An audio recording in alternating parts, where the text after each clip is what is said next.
Boa noite meu irmão, boa noite minha irmã. Estamos começando mais um programa Segue-me nesse dia 20 de setembro. Deu um branco aqui na data, mas hoje é 20 de setembro de 2018. Estamos começando mais um programa Segue-me. E eu quero convidar você a acompanhar, né? Tem um pessoal aqui nos bastidores tocando já o violão e nós vamos ouvir esse canto. Ouça comigo, vamos cantar juntos.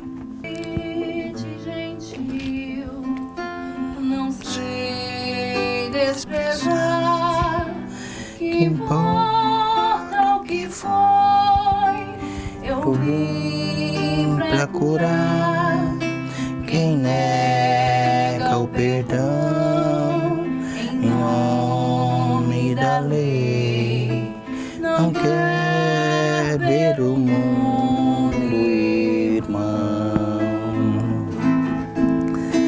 Perdão, misericórdia, perdão, Senhor Deus da vida, perdão, ó Senhor, misericórdia, perdão, Senhor Deus da vida.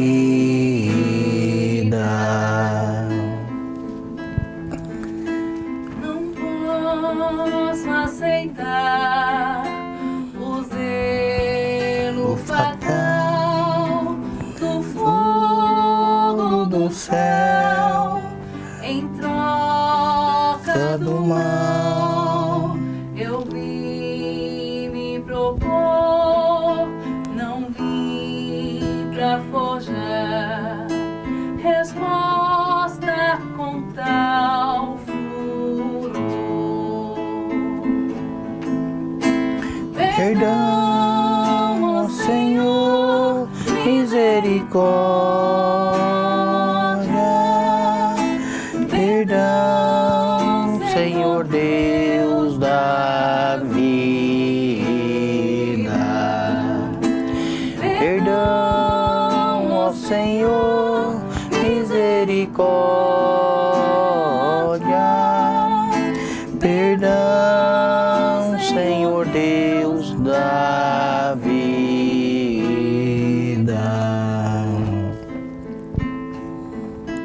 Tecer elogios por coisa qualquer, revela afinal o quanto se quer, porém escutai, mas vale cumprir o quanto ensinei do Pai. Perdão, ó Senhor, misericórdia, perdão, Senhor Deus da vida, perdão, ó Senhor, misericórdia, perdão, Senhor Deus da vida.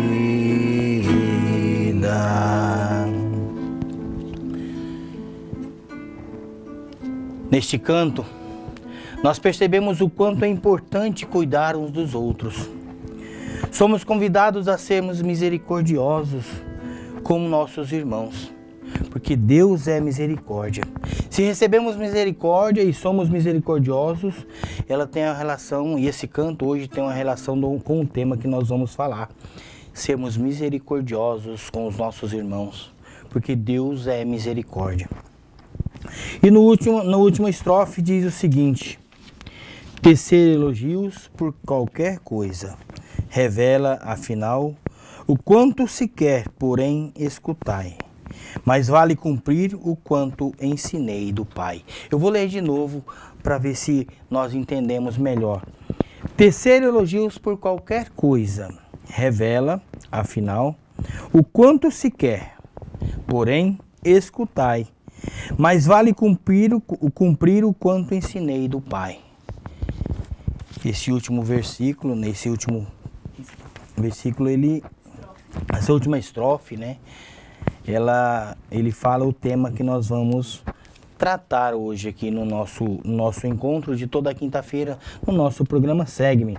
Esse mês é o mês da Bíblia também, nós vamos estar falando também um pouco da Bíblia, falar daquilo que a palavra de Deus faz com cada um de nós. A palavra de Deus é viva e ela tem o poder de nos curar todos os dias, de nos salvar, de transformar a nossa vida todos os dias, quando nós ouvimos. E até hoje, quando eu preparava esse encontro, eu tive uma curiosidade de passar para você, que talvez você não saiba, é você que sabe, amém, que bom que você sabe. Mas você que não sabe, eu quero assim falar para você. Quantas vezes dentro da palavra de Deus tem a palavra não tenhas medo? Não tenhas medo ou não temais. Dentro da sua Bíblia, quantas vezes tem essa palavra, tem essa estrofe, não tenhas medo? Eu até vou perguntar, deixa para responder depois? Sim. Deixa? Ah, tá bom.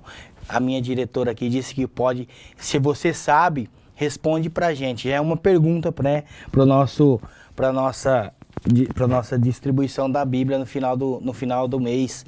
A gente vai distribuir algumas Bíblias. E essa é uma pergunta. Quantas vezes está escrito, não tenhas medo? É importante isso. Você que sabe, manda para o nosso WhatsApp, né? Para que a gente possa estar falando com você. E você já deve ter ouvido falar sobre Setembro Amarelo. E é sobre isso que nós falaremos hoje. O que é Setembro Amarelo?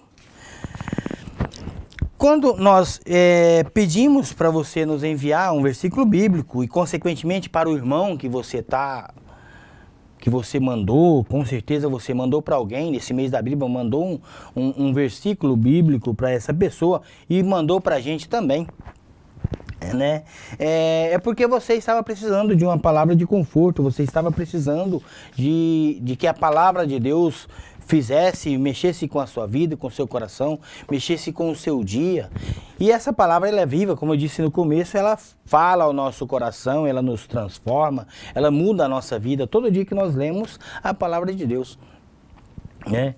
Então, eu quero assim pedir para você, mande mais.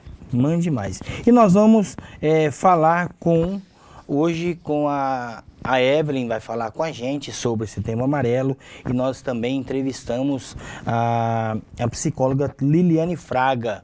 E ela vai também falar com a gente, falar com você, como podemos ajudar alguém, e falar o que realmente é o Setembro Amarelo. E nós vamos para um rápido intervalo e a gente volta no segundo bloco, para que nós possamos entender o que é isso. O que é Setembro Amarelo? Amém? Vamos tomar um copo d'água e já voltamos. Deixa tudo e me segue e terás a vida em mim. Deixa tudo e me segue e terás a vida em mim. Estamos de volta com o nosso programa Segue-me, né, com o segundo bloco. E como eu disse no primeiro bloco, o que é Setembro Amarelo? E hoje nós temos de novo aqui a companhia da Evelyn, né? Seja bem-vinda, Evelyn. Obrigada. Boa noite, seja bem-vinda ao nosso programa Segue-me. E eu quero, assim, conversar com a Evelyn. Depois que a gente conversar com a Evelyn, a gente vai ter também, já vai passar para você que está nos assistindo, nós vamos passar para você que está nos assistindo uma entrevista com a psicóloga Liliane Fraga. Então, eu quero, assim, convidar você a continuar com a gente, né? Evelyn, o que é Setembro Amarelo? Eu não sei o que é Setembro Amarelo, não é verdade? Sim, é bom. Falando como leiga, também sou profissional da saúde, né? Atuo no PSF como agente de acolhida. E o Setembro Amarelo, Júlio, ele é uma campanha desenvolvida aqui no Brasil a partir de 2015, se eu não me engano, com o intuito de prevenir e combater o suicídio, né, que infelizmente vem muito recorrente na sociedade aqui no Brasil e especialmente no público jovem. Esse ano, inclusive, a campanha está mais voltada para os jovens, né, em decorrência da fatalidade da baleia azul, né, o jogo da baleia azul, que, né, no mundo todo vitimou vários jovens. Então, este ano, nós estamos voltados mais para o público jovem, questão da divulgação e o trabalho da campanha do Setembro Amarelo. Inclusive, o pessoal do NASF, né, a doutora vai falar um pouquinho mais sobre isso, está realizando peça teatral, né, O Valor da Vida, nas escolas. Hoje foi a primeira apresentação no Carlos Ugnei, no período da tarde. E a gente espera, né, ser um agente multiplicador dessa campanha para poder levar a todos o verdadeiro valor da vida, né? Não desistir, fazer com que a pessoa sinta-se à vontade para chegar até nós, né? O NASF e tudo, para poder falar de si, porque em decorrência da depressão, que a pessoa pode, às vezes, acabar Até com a própria porque, vida. Evelyn, eu acho que, não sei, eu sou leigo, muito leigo mesmo no assunto, mas era um tabu, né? Sim. O suicídio, quem se suicida, porque até a gente imagina, já com o tempo de vida que eu tenho, muitas pessoas suicidam, você fala assim, mas por que chegou a esse ponto? Como chegou a esse ponto, né? Então, eu acredito que a doutora vai explicar também um pouco mais, né, sobre isso. Por que chegou ao ponto do suicídio? E era um tabu que, ainda bem que estamos, né? A sociedade está começando a ver isso como um problema dentro da sociedade, dentro da comunidade, das comunidades, para poder tentar resolver. Exatamente. Inclusive, é por isso que estamos vendo hoje mais políticas públicas voltadas para isso, né? Exemplo, a campanha, né? Se eu não me engano, eu li hoje num artigo que a cada 10 suicídios, 9 poderiam ser evitados com maior divulgação, né, maior informação em relação a isso. Porque o suicídio, para chegar a ser consumado, há vários fatores, né, há várias fases perpassadas pela vítima. Então, o importante é estarmos atentos a isso. Obrigado, Evelyn. Eu que agradeço. Obrigado porque você veio aqui nos ajudar, na verdade. Venha mais, a gente quer ouvir mais vocês, a gente quer mais pessoas para participar com a gente aqui do nosso programa Segue-me. E eu já convido você também a continuar assistindo com a gente. Nós vamos assistir agora a entrevista com a psicóloga Liliane Fraga, onde ela vai dar mais detalhes dessa campanha de Setembro Amarelo. Ela vai falar mais para nós, para cada um de nós. Continue com a gente na entrevista agora com a Liliane Fraga. Os motivos, eles são muito variados, né? Porque aquilo que às vezes é um motivo para mim, pode ser um motivo diferente para o outro. Então, o que mais caracteriza realmente a depressão é uma desesperança com a vida, né? A vida perdeu o sentido, a vida perdeu a graça, ele já não encontra mais a mesma alegria, a mesma cor na vida. O motivo pode ser financeiro, pode ser questão familiar, pode ser algo que é sistêmico. Então, quando a gente fala que é algo sistêmico, o que isso tem a ver? Com o meu sistema de origem. Porque nós não somos seres isolados, né? Eu não estou aí solta no mundo. Eu faço parte de um sistema. E muitas vezes as pessoas adoecem por questões no sistema dela de origem. Então, essas causas, elas são muito variáveis, não tem uma única coisa. Então, por isso que não é uma receita de bolo. Cada caso ele tem que ser olhado, ele tem que ser analisado individualmente, porque eu preciso ver o que faz sentido para a história da pessoa. Né? O que ali, para ela sentiu que é relevante, que ela perdeu essa graça com a vida, que não interessa mais, que não quer mais, perdeu o sentido. O que fazia tanto sentido para ela e que agora não tem mais. Né? Então a gente precisa olhar cada caso, acolher cada caso, escutar cada caso e conhecer a realidade de cada um. São duas situações, né? A depressão, a gente conhece muito ela pela questão da tristeza, pela questão da pessoa que ela não quer mais dormir, ou ela perdeu o apetite, ela não quer mais sair para trabalhar, ela não quer mais ver gente.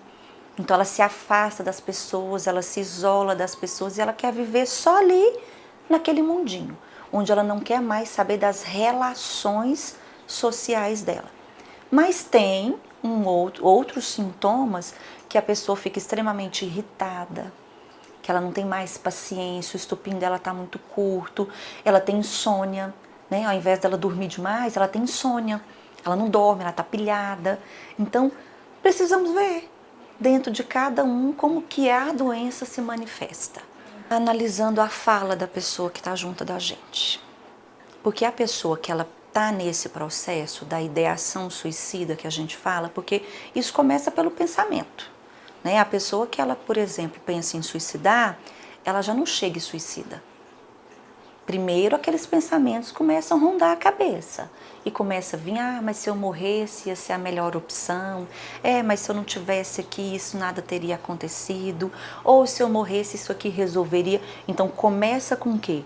Com pensamentos, ideações suicidas. Aquele pensamento ele vem, ele volta, aí ele começa a ficar mais frequente. Aí às vezes ele comenta com alguém da família, a família não dá muita importância para aquilo, né? Tá falando besteira, para com isso, para de falar essas coisas, vai dar valor na vida, né? Então todos esses jargões que a gente está aí acostumado. Só que o que a pessoa que ela está passando por esse processo, ela mais precisa da nossa atenção, né? Do nosso cuidado. Ela quer ser vista, ela quer ser acolhida. Porque a pessoa, para ela chegar no suicídio, é o grau máximo do sofrimento humano. Então, se a pessoa chegou ali naquele ponto, é porque ela não tinha mais alternativa para o sofrimento que ela estava carregando. Ou para o problema que ela estava carregando e que ela acha que, olha, não tem saída. Então, a gente chama que é o grau máximo do sofrimento. Agora, a gente escolhe isso? Né? A gente escolhe o grau máximo do sofrimento? Não. Então, a pessoa que ela passa por esse processo, o que ela precisa da gente? Da nossa acolhida. Mas da nossa acolhida sem o julgamento. Acaba que tem um modismo, né? Então, o que a gente costuma observar? Que quando acontece um suicídio, por exemplo, e que aquilo é muito divulgado, outras pessoas tomam força com aquilo dali. Né? Então eu falo, se fulano foi, se teve a força, se ele também fez, eu também vou e faço. Então acaba que quando isso é disseminado, e as redes sociais, ela tem um papel em que sentido? De que ela tem afastado as pessoas das pessoas. Né? Muitas pessoas que têm lá 1000 amigos nas redes sociais, talvez ele não tenha um amigo na vida pessoal. Então, ao mesmo tempo que aproximou distâncias, distanciou pessoas. Porque às vezes a gente está aqui junto, mas está você no seu celular e eu no meu. Então, acabou com a relação entre as pessoas. E isso prejudicou muito as nossas relações sociais. Né? Porque às vezes um amigo está pontuando alguma coisa, a gente está ali para acolher, para ouvir, para ter aquela escuta sem o julgamento, ou pelo menos para perceber, olha, essa fala dele está muito estranha, não gostei não dessa fala, por que ele trouxe isso? E agora as redes sociais? Então tudo está mais distante. Né? Ou se às vezes a gente vê isso nas redes sociais, olha, a pessoa postou tal frase, cadê que foi alguém lá para saber, olha, o que está acontecendo? Por que você postou isso? Então fica muito no virtual. Então o virtual é a realidade? Não. Uma outra coisa que eu tenho observado, já atendi algumas pessoas com essas questões, as redes sociais afastam os jovens da realidade. Porque lá nas redes sociais tudo é lindo, todo mundo está feliz, todo mundo tem uma vida perfeita, todo mundo posta o que come, o que compra, onde que tá, com qual roupa que tá, com qual sapato, o que adquiriu, o que não. E isso foge da realidade. Porque as pessoas estão o tempo todo felizes? As pessoas estão o tempo todo bem, como elas apresentam nas redes sociais? Não. E aí a gente vai comprando essa ideia de que, olha, que tá todo mundo bem, menos eu. Né? Então as redes sociais, ela acaba camuflando a realidade de quem está sofrendo, ou dando mesmo a força, já que é só eu que estou assim, eu vou resolver logo essa situação e colocar um fim. Os jovens que aderem, eles já não estão bem. Então, para um jovem entrar para um jogo desse, ele já não está bem. Porque um jovem que ele está bem, ele não participa disso. Né? Então, aqueles que aderem, ele já está numa fragilidade emocional muito grande. E aí ele fica presa fácil. Porque ali, o que ele tem de quem está ali comandando o jogo? A atenção. Então ele acha alguém que dá atenção para ele. E o que ele vai retribuindo? Com o que o outro vai direcionando. Então, na verdade, eles são presas fáceis. Mas já mostra pra gente que ali tinha algo que não estava legal. Ele não estava bem. Aí, às vezes, foi só o sabão no escorregador. Né? Só ajudou ele a chegar mais rápido, onde, muito provavelmente, aquilo já aconteceria mais pra frente. Né? Mas não quer dizer que os jogos desencadeiam. Não, não. Ele já tem que ter o terreno para aquilo dali, sabe, ser um empurrão. Primeira coisa, acolher. Tá próximo, ouvir. Quando tem algum familiar assim, geralmente a gente não tem a condição de fazer essa escutativa sem julgamento. A gente já vai batendo na trave. Né? A gente já vai julgando, para que você tá assim, para que você tá pensando isso é uma grande bobeira. Ele já não tá bem.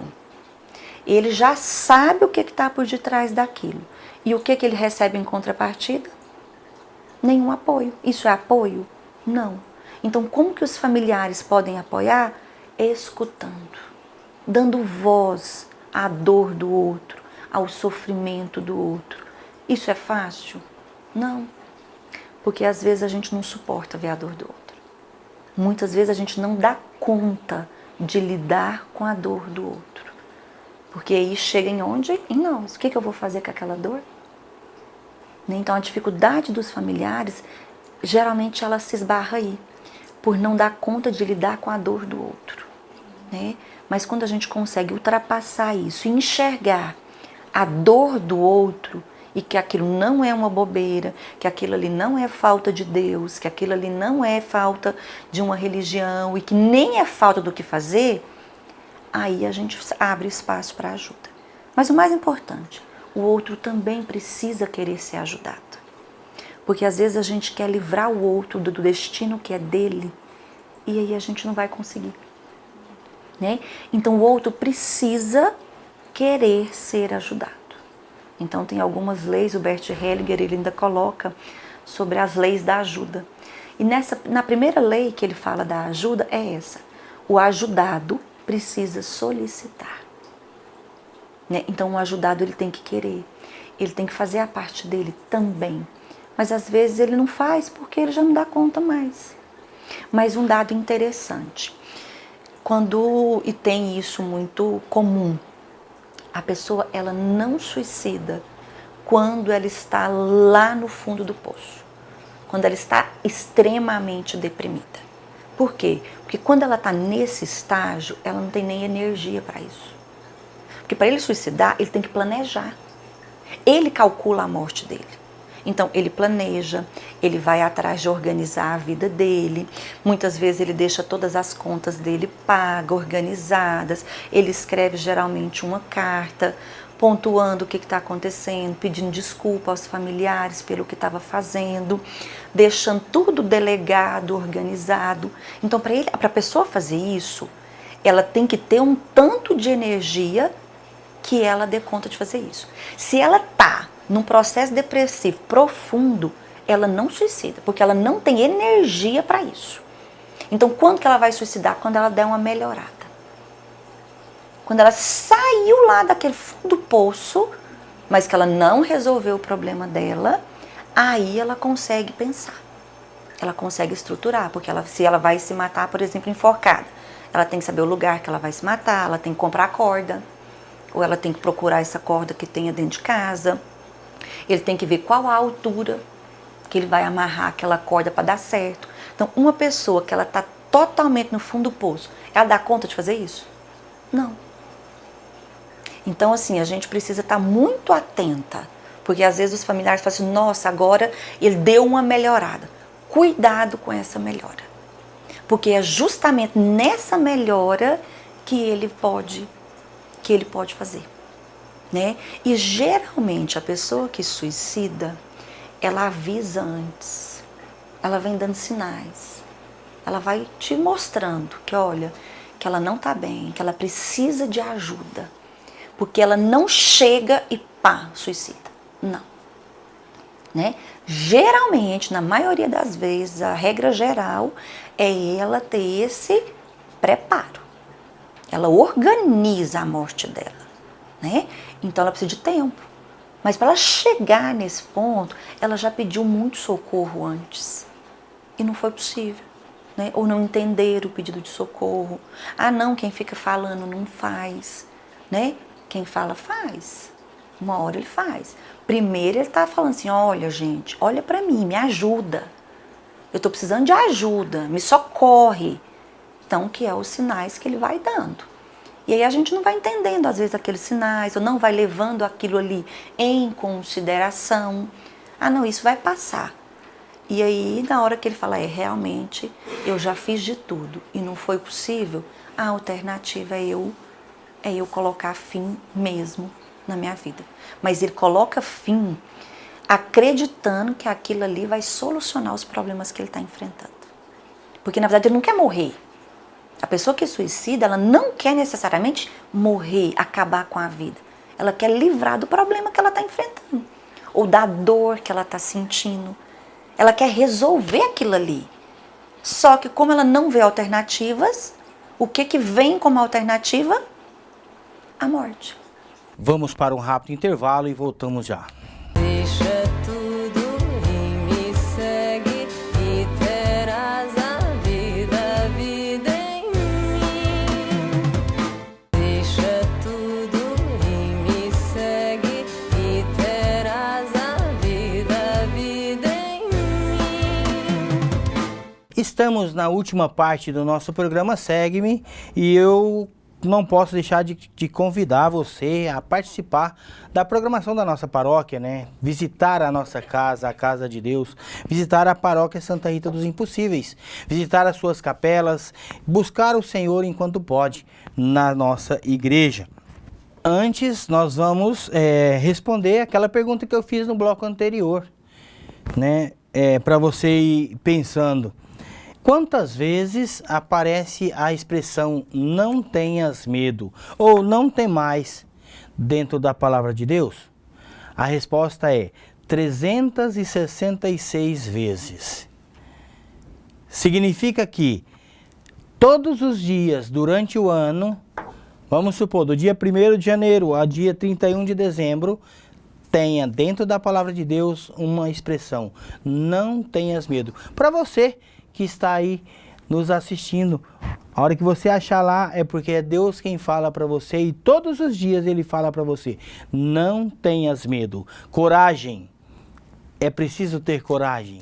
A palavra de Deus nos encoraja todos os dias a viver, a viver as graças que Deus tem para cada um de nós. Só de levantarmos de manhã, estarmos vivos, ver que estamos vivos já é uma graça de Deus, já é um dom de Deus a vida. Amém?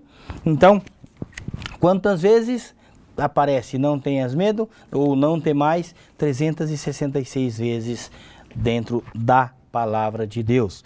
E hoje também nós vamos ver o versículo que um irmão nosso mandou através do WhatsApp para que nós lêssemos aqui no nosso programa. O versículo está em Provérbios capítulo 27, versículos 5 e 6. Provérbios 27, versículos 5 e 6. A palavra de Deus diz assim: melhor é a correção manifesta do que uma amizade fingida. As feridas do amigo são provas de lealdade, mas os beijos do que odeiam são do que odeia são abundantes. Deixa eu ler de novo, tá? Melhor é a correção manifesta do que uma amizade fingida. As feridas do amigo são provas de lealdade, mas os beijos do que odeia são abundantes. Dentro da minha Bíblia, de São Ave Maria, está escrito dessa forma. E interessante que faz sentido com a última estrofe do nosso canto que nós cantamos no início do nosso programa. O último estrofe diz assim: tecer elogios por coisa qualquer revela, afinal, o quanto se quer. Porém, escutai, mas vale cumprir o quanto ensinei do Pai. Eu quero que você pegue a sua Bíblia também, Provérbios 27, versículos 5 e 6. Leia bastante, medite esse versículo. O que Deus tem para falar para você hoje? Já agradeceu o nosso irmão que enviou para nós esse versículo. E você que está aí nos assistindo e quer mandar um versículo bíblico para nós, manda para que nós possamos ler aqui no nosso programa. Mande, que nós queremos ouvir você também, ou ver aquilo que você manda para nós. Amém? E quero convidar você a participar das missas da nossa paróquia. Hoje, quinta-feira, às 19h30, na Capela São Sebastião. Amanhã, às 6h30 da manhã, na Matriz. No sábado, às 18 horas, no sábado, na Capela Senhor Bom Jesus. Na Capela Nossa Senhora Aparecida, às 19h30, nós temos também a Santa Missa. No domingo, às 7 horas da manhã, nós temos a Santa Missa na Igreja Matriz. E às 19h30, na Igreja Matriz também. Na terça-feira, nós temos o Terço das Mulheres, às 18h45, na Igreja Matriz. Depois do terço, nós temos a Santa Missa às 19h30. Depois da Santa Missa, o Terço dos Homens. E toda quarta-feira, nós temos o grupo de oração da Renovação Carismática Católica. Venha participar conosco da programação da nossa paróquia. Você é convidado mais que especial. Já quero também agradecer as pessoas que participaram, um pouco das pessoas que participaram com a gente através do WhatsApp. Foi a Wanda, o Ariane, o Maicon Rodrigues, a Fernanda Mismal, o Eric, o Gustavo, a Evelyn, o Juscelino, o Rogério de Alto Garças, o Watson de Mineiros. Obrigado porque vocês participaram do nosso programa. Muito obrigado, participe sempre conosco. Nós queremos a sua participação. Muito obrigado você que nos acompanha também através do canal 6 do SBT.